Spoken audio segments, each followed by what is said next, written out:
अस्सलामुअलैकुम, आप देख रहे हैं डॉन न्यूज़ और मैं हूं तलहा आलमगीर। हेडलाइंस आपने जानी, अहम अपडेट है। पाकिस्तान के मुख्तलिफ शहरों से डॉक्टर्स के काफिले इस्लामाबाद पहुंच गए हैं और उन्होंने पाकिस्तान मेडिकल कमीशन के सामने रोड ब्लॉक करके एहतजाजी मुजाहरा शुरू कर दिया है। पाकिस्तान के मुख्तलिफ शहरों से डॉक्टर्स के काफिले इस्लामाबाद पहुंच गए हैं और उन्होंने पाकिस्तान मेडिकल कमीशन के दफ्तर के सामने रोड ब्लॉक करके एहतजाज शुरू कर दिया है। मनाजिर आप डॉन न्यूज़ की स्क्रीन पर देख सकते हैं।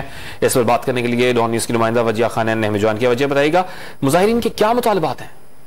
जी बिल्कुल, गुज़श्ता एक हफ्ते से जो है हमने देखा कि पाकिस्तान मेडिसिन कमीशन के बाहर जो है स्टूडेंट, यंग स्टूडेंट हैं, वो जो एहतजाज कर रहे थे। एमडी कैट के खिलाफ उनका एहतजाज जो है वो जारी था। लेकिन आज पाकिस्तान के मुख्तलिफ शहरों से डॉक्टर्स भी उन स्टूडेंट के साथ शामिल हो गए हैं। उन्होंने पीएमसी के सामने रोड जो है वो ब्लॉक कर दी है और यंग डॉक्टर ने सदर पीएमसी डॉक्टर अरशद तकी और नायब सदर के खिलाफ जो है एहतजाज जो है वो कर रहे हैं। उनका ये कहना है कि हमारे मुतालबात जब तक पूरे नहीं होंगे पीएमसी को तालाबंदी जो है वो कर दी जाएगी। 4 माह से एहतजाज करे लेकिन किसी ने उनकी जो है वो नहीं सुनी है। जी बहुत शुक्रिया वजिया खान हमें अपडेट कर रही।